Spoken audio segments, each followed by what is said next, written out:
in that would be file 3614. But we're going to postpone that and let's see what we're doing. Do we have any resolution to either one of the two cases? I do not believe so. Mr. No, Dick? Your Honor. Thank you. All right, Mr. Ringstrom. That means that we are able to go to trial on 3614. 3614 would be the file that we had filed a motion to. 3619. So 3619 would be the one that All right. would be stuck. Thank you very much. Yes, sir. Your Honor, I did file a motion this morning asking, motion to adjourn the trial date. And, let me bring it back Sure. up. Let me see it. That actually have one for each And of we're the talking trials. 3619. I have one, 19. 3614 and 3619. Okay. I'm sure one of them would have been. not going anyways. 3614 is adjourned. We know that one. Sure. So I'm going to make a note. 3614 is adjourned because we have a motion to consolidate with the People versus Tiffany Jacobson, 3606. Now let's take a look here at the motion to adjourn the trial date.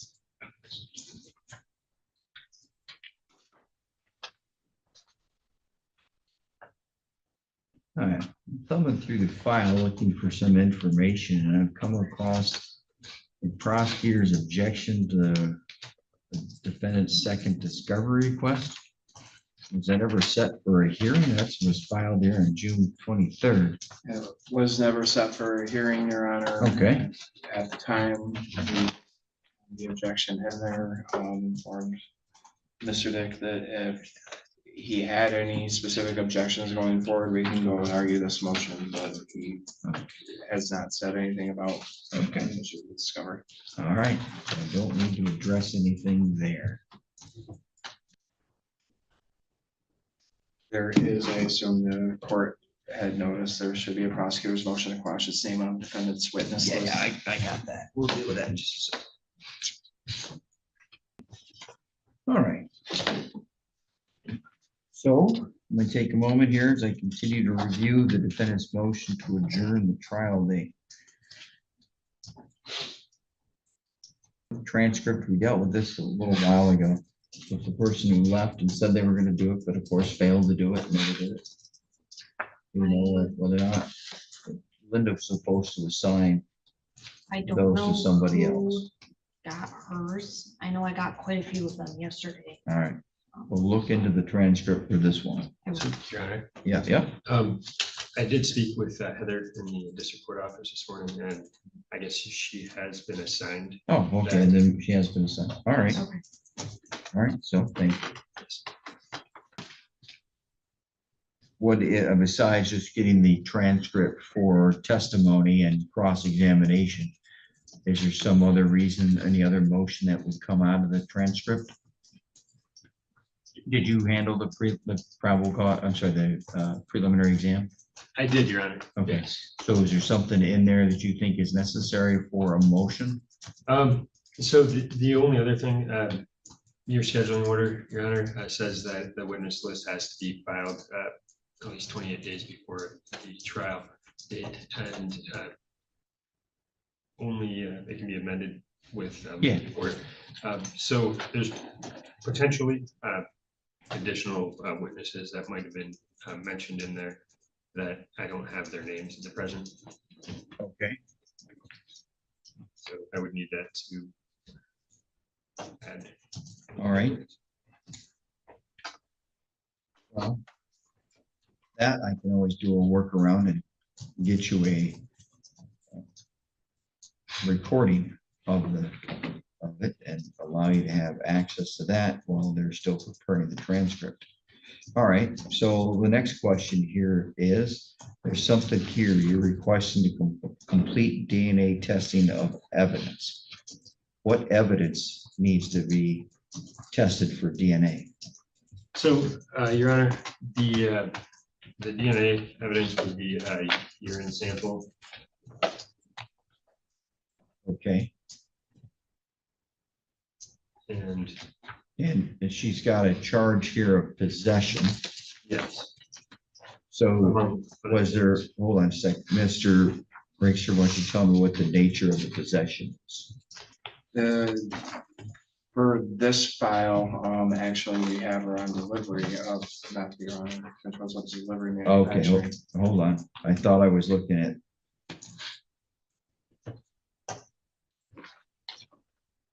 Oh, that's 319. That one. I should just keep this over. Yep, okay. I was looking at the wrong one.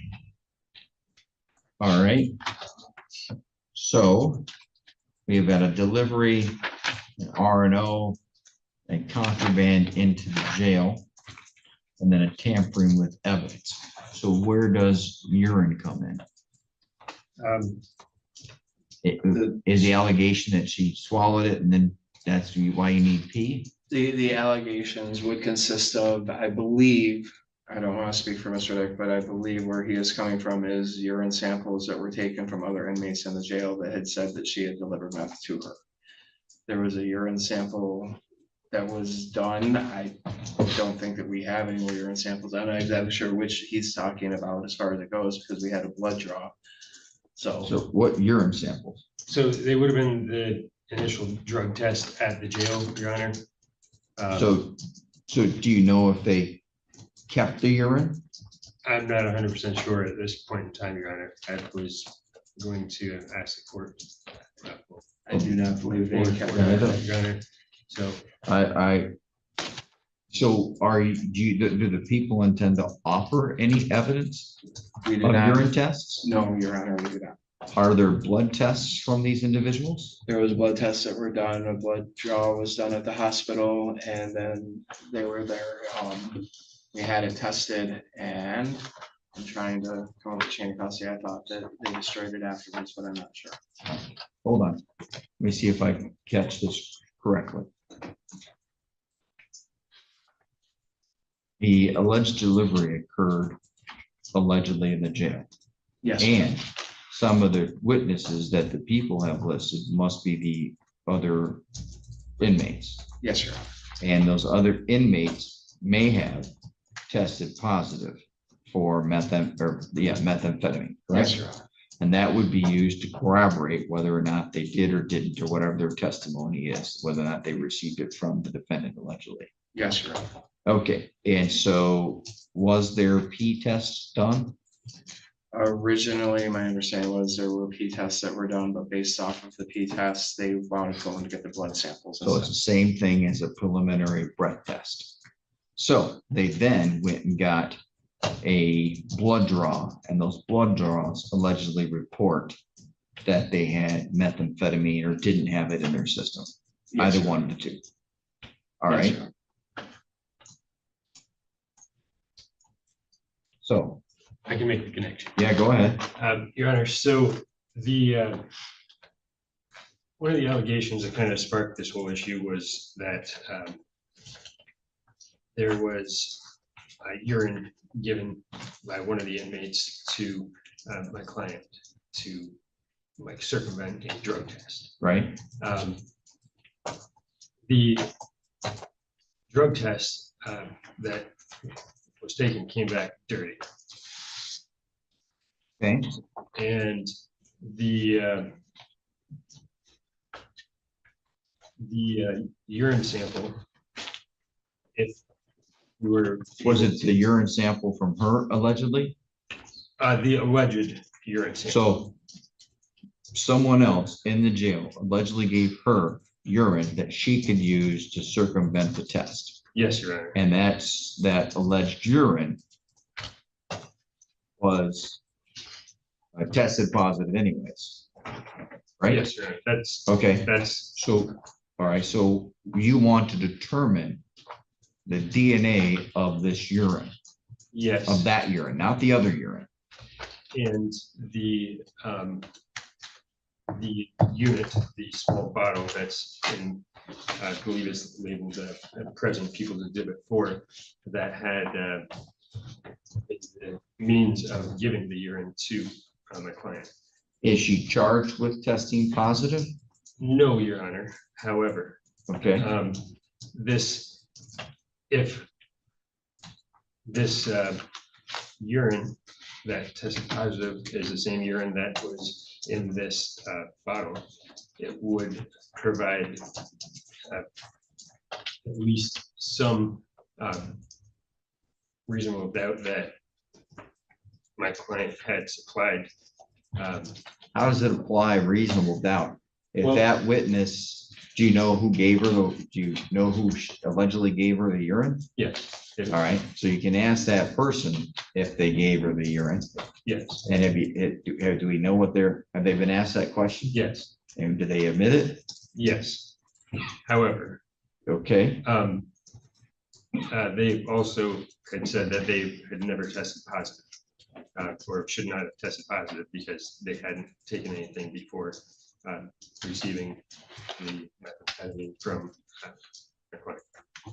So, and is that person one of the ones that claims she delivered it to? Yes, Your Honor. Okay. All right, and if the DNA, if we're able to obtain the original P sample and compare that DNA to what was in the little bottle, that if they match, that would also be compared against my client's DNA, which would show that the positive test was not her. So that would but she's demonstrate. not charged with testing positive. Right, so the timeline of everything suggests that the urine was provided before, the fake urine or urine that was provided to circumvent the drug testing was provided before the methamphetamine was given. Now, if that urine actually tested positive, then that person likely or must have had the methamphetamine before she gave the urine sample to my client. Oh, before what? Before, You gotta stop talking pop. You gotta figure out your argument, because I don't think you even know your argument. So she tests positive for urine using someone else's pee, and they obviously had used methamphetamine, therefore it caused them to test positive, but they have somehow said they never tested positive. they said that they couldn't have tested positive at the time they gave my client the urine. Okay, but does that person now testify that she gave them methamphetamine at some time? Yes, Your Honor. If I may Yeah, try and clear up the facts, what is, I believe Mr. Dick is arguing is we have a situation where one of the inmates admits that Miss White had wound up giving her urine. She admitted that she gave Miss White urine in a plastic bottle. And that's what I think Mr. Dick is talking about, is this plastic bottle. That tests did allegedly come back positive for meth, which Molly White claims. how was it tested? In a lab or with the dipstick? It was just tested At at the jail. jail. It was All just right. tested at the jail. So what Mr. Dick is saying is he wants it tested to be able to show that maybe it's Randy, the other inmates' DNA that's in that bottle that supposedly tested positive. The other inmate definitely did admit that she wound up putting the urine in the bottle for Molly White, but had indicated that she has no idea how that could have come back positive because she had not used beforehand. Okay, I don't know where the DNA but comes she's in. not, but Miss White isn't charged at all with anything about the urine bottle. No, I believe what Mr. Dick is trying to argue is that the other inmate would have been tested positive for meth before acknowledging that she was in receipt of it. So in other words, the P tested positive for meth that she got from somebody else other than her. Prior to that, yes. Okay. Because she couldn't have gotten meth from any other person. And did you find out how long she's been in jail? Had she been in jail without a period of time for it to clear her system? Well, I believe she had been in custody since sometime. You around gotta stop this January. believing and putting together a timeline that you can't put together and try to explain it. So let's skip back to the very first question. Is there any urine to go test? I do not believe that there would be any urine to be able to test. I think Mr. Dick is trying to argue he wants DNA testing on a plastic bottle that was used. Is the bottle still here? Yes, Okay. So we're not testing urine, we're testing for remnants of DNA inside that particular bottle. Okay, If the urine samples are available, Your Honor, I was seeking to obtain at this time. Okay. And I don't know 100% that they are or not, but or not what? that they are still available, or if they are not still available. He said they are. He the may, bottle is, I know the bottle is, as far as the urine sample goes, Your Honor, this is the first time I've ever been requested as far as the urine samples go. I did not check. I'm pretty sure they destroyed them and got rid of them.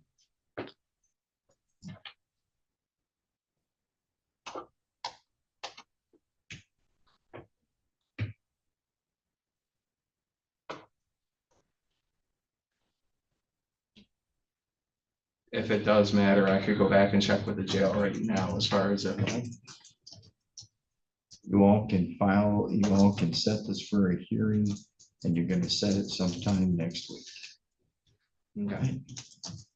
This is a motion that has nothing to do with the transcript. Should have been brought up a long time ago.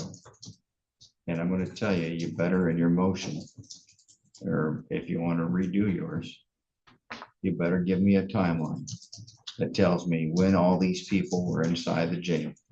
In other words, all the people that allege that they got the substance from her. When did they get to jail? How long have they been sitting there? When were their last, did they have any other blood tests or urine tests? I mean, you got to figure all that out. This argument's put together like, I don't know, grabbing a handful of sand and dropping it on a plate. It's guessing, and you shouldn't be guessing at this stage.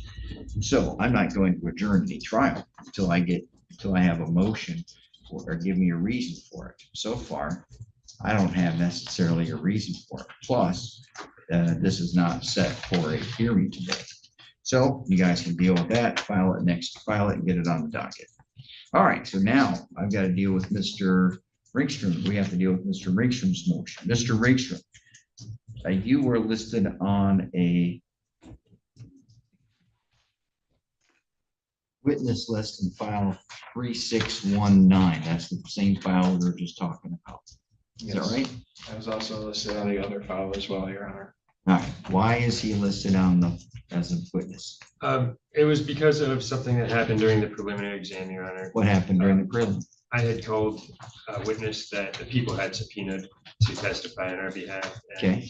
Mr. Ringstrom kind of lost his cool and told the witness that if he testifies for the defense, he will revoke his immunity. And the reason that he's on both of those is that, again, I don't have the transcript because I need that for. Was this done on the record? Yes. Okay. Is there Mr. Ringstrom, before you put a witness on the stand, did he make a statement? The witness had made a statement through a police report. Gotcha, that's what I expect.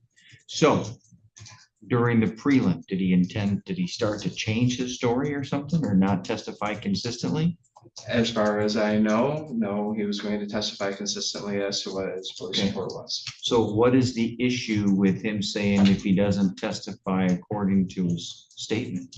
No, the statement that Mr. Ringstrom made was if you testify for the defense. Okay, so how does that make him a necessary witness? Is he going to testify? I don't know, Your Honor, if he is or isn't. How do you not know if a witness is going to testify in a case that you're set for trial in less than 2 weeks? How do you not know? You should have talked to him. Oh, I spoke to him. Okay. Like ultimately, I don't know what he is going to do at trial. I don't know if he's going to plead the fifth, which he Well, he decided. can't. Did I grant him immunity? No, he was not granted immunity, Your Honor. Oh, And okay. this was dealing with the file of the 3614. It's not even this file 3619. And I'll get to. What had happened is, if the court wants me. to Yeah, do it, go for it. What Please. happened was we had. By the way, this happens a lot. I know defense attorneys do it. They always do it when they've been practicing for about 4 or 5 years, or somewhere less than that. They always throw the attorney on the prosecutor, and almost never, ever does it ever happen. Go ahead and explain it to me. So we had 4 witnesses that we were prepared to go ahead and call in at the prelim. 2 of them needed use immunity to be able to testify. After the 3rd witness and 2.5 hours of a preliminary exam, prosecution decided not to call the other witness that we were going to give use immunity to. Okay, who is that witness? Just give me a It was first Mr. name. O. Oh, at the all time. right. So then Mr. Dick decided he wanted to call Mr. Ohm as his witness At the prelim. at the prelim. Okay, And there was some discussion, I don't remember the specific words, obviously with the transcript or whatever, but there was some discussion as far as me saying that if he's testifying for the defense, he's not got our use immunity because we were the ones who were using it at that time. all right. And then after more discussion, I just agreed I would call him as a witness, but the court at that point in time had indicated that they just wanted to go forward. All right. I have no Mr. idea. Dick, what's your version of that? Because that's a little bit different than what I heard. So tell me what happened. So the, at this hearing, yes, there were 2 deputies and another witness who had been granted immunity had testified. And Mr. Ringstrom declined to call the other witness based on my prior discussion. We thought there might be. You said he decided not to? Pardon? You said Mr. Ringstrom decided not to call that witness, Mr. Yes, Your Owen? Honor. All right, copy. And I ended up calling him. Okay, And Mr. Ringstrom kind of blew up initially about that and said that if you testify for the defense, I'm revoking your immunity. And part of not having the transcript today is we're relying on this as the offer of proof. And it may be better to address everything with that. But I did speak with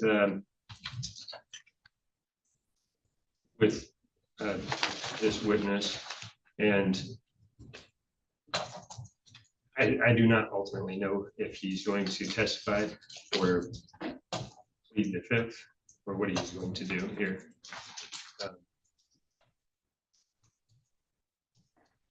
So at the you got to spit it out, man. Sorry, at the same time, we You were. may as well say every other word. You're not doing but I cannot follow when you're talking. So just keep going. Let's see what you get. At the time of the preliminary exam, there was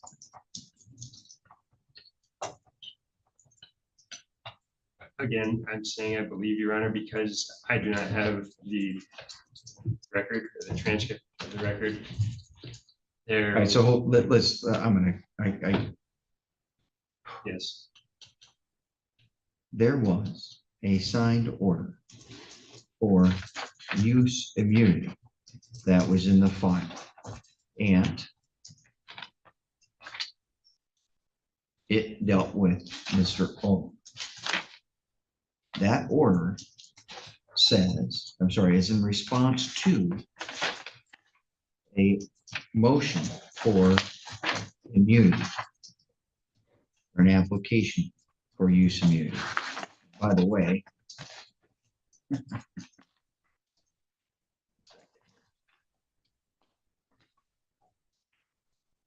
there we go.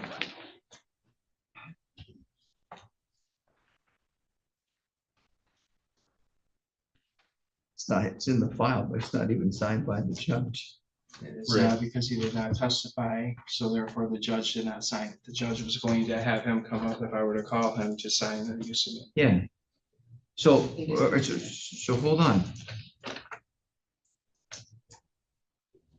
It may have caught the prosecution off guard, but he didn't have immunity. And then what you run the risk of doing is pulling a witness on the stand that you might know is going to invoke the Fifth Amendment right. and you would have to then get immunity. So if he chose not to call the witness and the judge didn't give immunity, and if he's telling the witness, hey, by the way, I didn't call you, which means you don't get immunity yet. All he did was the right thing by telling the attorney, I'm sorry, the defendant, or I'm sorry, not the defendant, the witness, hey, you don't have immunity. Be careful of what you say. He did the right thing.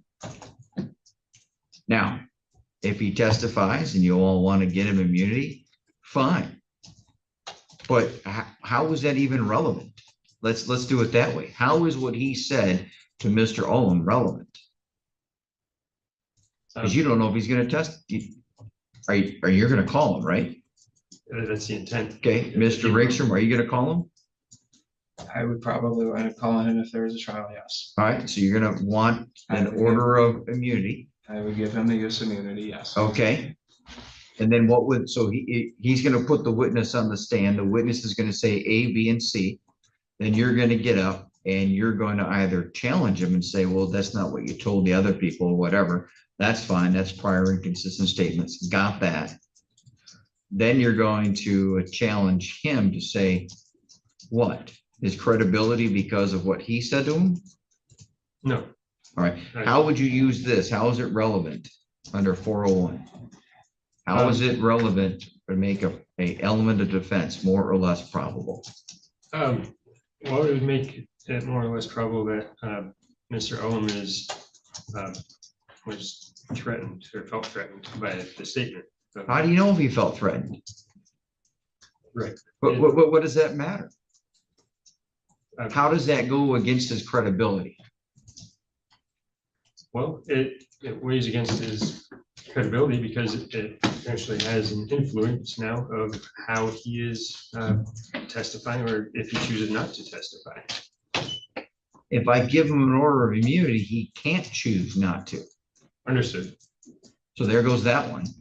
So then the question is does he testify consistent with what he had to say before? John, did he testify at the prelim at all? No. No? He did All not right. testify. So, all right. How is the prosecutor a necessary witness? Well, He's not. You were there. yes. There you go. Maybe you need to be the necessary witness. Or Ms. White, but she has the right to remain silent, or the court reporter, or the judge before whom it was taking place. So the answer is you don't need Mr. Ringstrom. You have a transcript. We'll have a transcript by that date. You will strike Mr. By the way, why was Mr. Ringstrom on the other file then? There, again, I'm saying this because I don't have the transcript, but I believe that one of the key witnesses in his other case, their mother was sitting in the courtroom here when that was said. Okay. And because I construed what he said as a threat rather than a warning, I believe that they would perhaps as well. Did you talk to her? No. No, you don't even have the facts for the motion. He's not a necessary witness. You haven't talked to her. Boom, there goes that one. You don't know what she's going to say. You don't need the preliminary exam transcript to figure this out. This is very, very simple.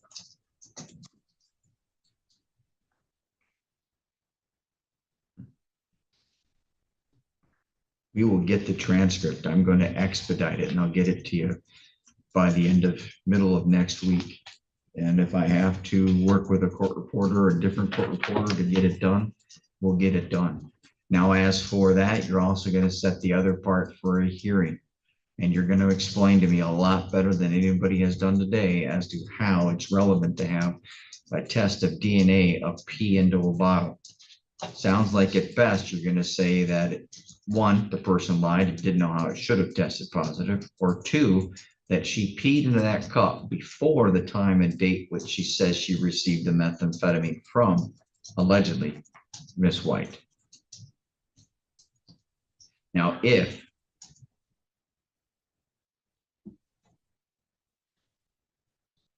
did that person, that same person get tested again after that person pointed the finger to Miss White? That's important to know. I'm trying to understand, Your Honor, basically what it is that person wound up giving to Miss White the pee. Yep, I got it. That tested positive. Yep. Molly White had accused her of giving her dirty pee. She said, I couldn't give you dirty pee. And then that person, then after that, I believe was given the meth because. So, right, I got it. So then did she get tested after? She got tested after her saying that Molly White had given her the meth. Okay, and then she tested positive And with she blood tested draw. positive for meth. Okay, so we don't have any report that said, right, that urine was not tested at a lab. No, that urine was not tested at a lab. That urine was tested Got it. through the gym. Got it. So now what you're requesting is something else. What do you think you're requesting now?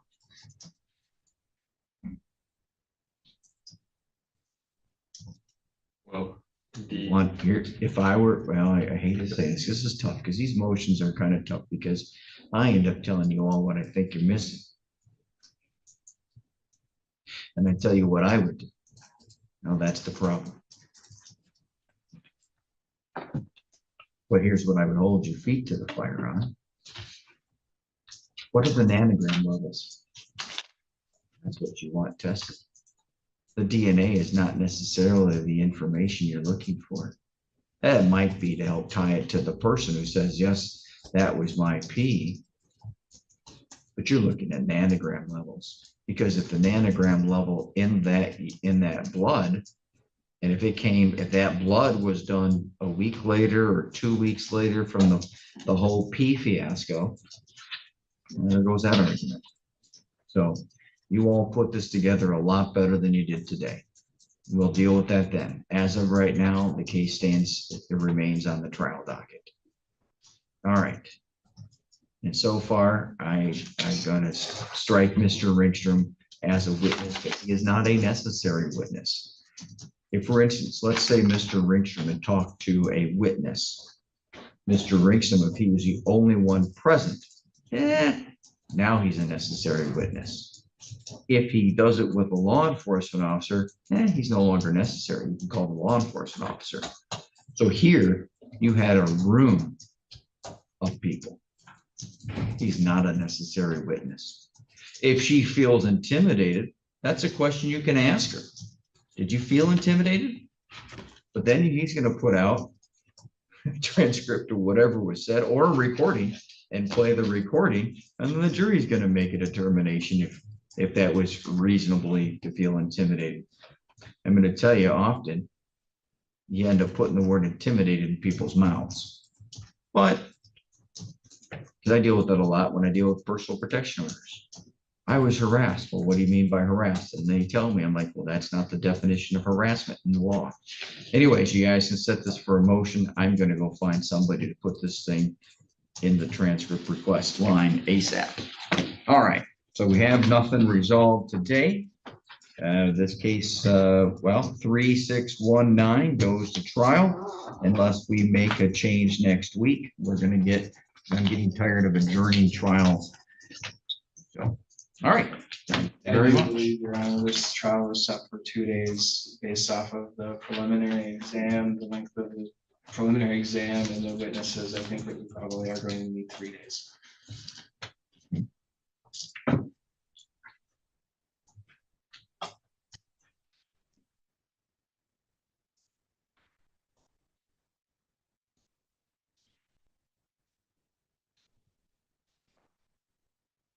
When is it? Is it set for trial the following week?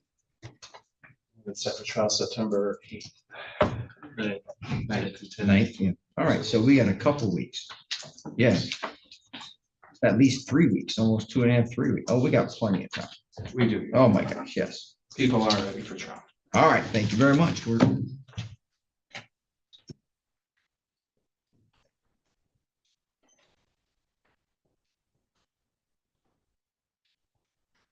All right, did you get all the way down to the bottom? Derek, boom. Oh, Miss Bloss. I'm gonna ask for it, Aaron, Miss Bloss, it's a whole damn meet with her, and she's currently housed in Emmett County. Okay, hold on.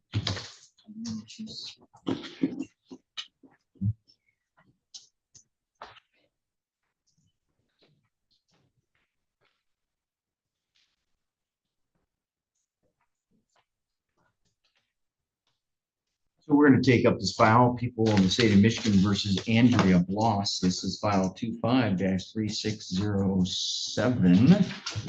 Oh, wait, do we have Mr. Weiss? We do have Mr. Weiss, he's in question. I mean, he's in treatment.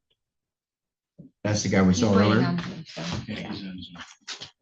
All right. He's going to be enter a plea today. The what? Mr. Weiss is going to enter a plea today. All right. So Miss Bloss, she is not present. Where's she at? Emmett County, Jail. correct.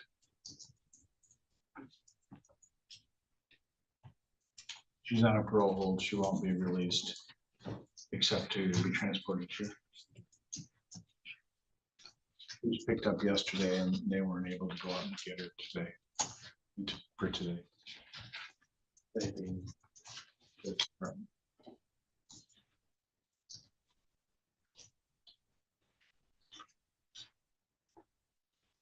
All right, we'll adjourn that. I'm going to see if my staff can get her on a writ for Zoom next week. We're adjourned. Next file and last file this morning, people of the state of Michigan versus Derek Wise. File numbers 25-3611 FH. Appearances, please. Robert Champion hearing on behalf of Mr. Wise. Mr. Wise should be joining us here in a moment via Zoom. And there's Mr. Wise. All right, and we're here today for a final pretrial conference. Parties have informed me that we have a resolution. Mr. Denon. Thank you, Aaron. It's my understanding that Mr. Wise will be accepting the people's offer, which is to plead guilty to count one, larceny in a building. In exchange, count two and the habitual fourth notice will be dismissed at the time of sentencing. Mr. Champion. That is a correct statement of the plea agreement, Your Honor. Mr. Wise, is that how you wish to resolve today's file? Yeah, I can't hear you guys very good. All right, Mr. Wise, how about there? If I speak a little bit louder, does that make it better? Yeah, I can make it work. All right, thank you. Mr. Wise, I'm told today you're going to enter a plea of guilty to one of these counts. Is that what you understand you're doing? Yes, sir. Please raise your right hand. Do you swear or affirm that the information and testimony you're about to provide shall be the truth, the whole truth, and nothing but the truth? Yes, sir. Thank you. Mr. Wise, you are currently charged with 2 counts. Count 1 is larceny in a building.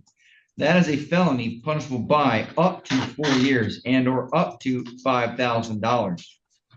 I'm told that you will plead guilty to that count.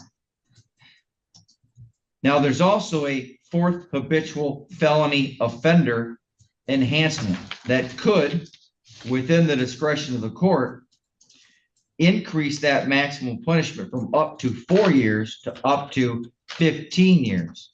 However, if you plead guilty to count 1 and the court accepts that plea, that 4th habitual enhancement will be dismissed. You are also charged with count 2, receiving and concealing stolen property of a value of at least $200, but less than $1,000. That is a misdemeanor punishable by up to 1 year and or up to $2,000 or 3 times the value of the property, whichever is greater. Again, that count will be dismissed. So far, Mr. Weiss, is that what you understood to be the terms of your agreement? Yes, sir. Now, by entering a plea of guilty, if this court accepts that plea, you will not have a trial of any kind, and you would be waiving rights that you would otherwise have at a trial. That includes the right to be tried by a jury, the right to be tried without a jury if you chose and the court and the prosecutor consented. The right to be presumed innocent until proven guilty, the right to have the prosecutor prove beyond a reasonable doubt that you are guilty, the right to have the witnesses against you who appear at the trial, the right to question and cross-examine those witnesses, the right to have the court order any witnesses you may have for your defense to appear at the trial, the right to remain silent during the trial, the right to not have its silence used against you, and the right to testify at that trial if you chose to testify. Mr. Wise, do you understand those rights? Yes, sir. And again, do you understand that if you plead guilty and I accept that plea, you will be waiving those rights as they apply to this case? Yes, sir. Additionally, any appeal as they can pursuant to the pretrial agreement and the plea and sentence would be by filing an application for leave to appeal and not a claim of appeal by right. Furthermore, you may be given up the right to appeal issues that would otherwise only be appealable if you were convicted at a trial. You also will be given up the right to claim that the plea was a result of any promise, threat, or inducement not told to me today on the record. Have there been any other promises, threats, or inducements to force or compel you to plead guilty? No, sir. Are you entering the plea of your own free choice? Yes, sir. Now, Mr. Champion has probably talked to you about the Michigan sentencing guidelines, probably tried to give you an estimate as to what he thinks those guidelines might be, and also give you an idea or estimate as to what he thinks the court would do at sentencing. Has anyone, including him, made any promise or suggestion to you as to exactly what the sentence would be? No, sir. I highlight for you that any statement made by anybody or even the scoring of the guidelines are not mandatory. It is the court alone that determines the sentence. Do you understand? Yes, sir. Knowing all that, do you still wish to enter the plea of guilty that we discussed earlier? Yes, sir. As to count one, larceny of building, how do you plead? Guilty. Before the court can accept that plea, I need you to tell me what you did that makes you guilty of that offense. Turning your attention to May 25th this year, 2025, up in Bloomfield Township here in Missaukee County. What happened, sir? It was probably 4 or 5 in the morning, and I went into a lean-to and took a chainsaw out of there, and I was on my way to return it the next day, and I got pulled over on their road, and All I right. was caught with saw. And so this lean-to, what it was, tell me about it. What was it connected to? It was connected to a pole barn. All right. So, and did it have like a roof over it with doors or walls, or tell me? It was just a roof, and it was open on the side of it. Okay. And did you enter that without permission? Yes, I did. And did you know whose lean-to or a portion of this barn to whom it belonged? I didn't know him personally. I just sold wood to him once before. All right. And so did you have permission from the owner to enter that building to take that chainsaw? No, I did not. And then and then you left that building with that chainsaw without the permission of the owner. Is that correct? Yes, sir. Mr. Denon, do you believe it's provided a factual basis? Yes, sir. Mr. Champion? I do also, Your Honor. Mr. Denon, do you aware of any other promises, threats, or inducements? No, Your Honor. Mr. Champion? I'm aware of none. And Mr. Denon, do you believe the court's compliance with Michigan Rule 6.302? I do indeed, Your Honor.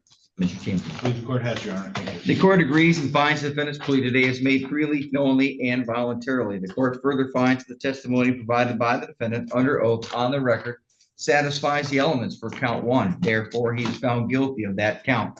Count two and the habitual enhancement will be dismissed at the time of sentencing. Mr. Champion, is his address still the same that's in the file? You know? That's his mailing address, but we can also get it. He's currently in treatment up north. He's in the transitional housing program. Thank you. Mr. Wise, someone's going to get you a packet of information. You're going to open it. You're going to complete it, follow the instructions, and then turn it back in. Yes, sir. You're going to have an interview with an agent from the Department of Corrections, and you have the right to have Mr. Champion present during that interview. Third, Yes, sir. Mr. Harrison's going to bring to you a report called a pre-sentence investigation report, and he'll go over it with you prior to coming back to sentencing. This report must be prepared anytime someone's convicted of a felony in a court in the state of Michigan.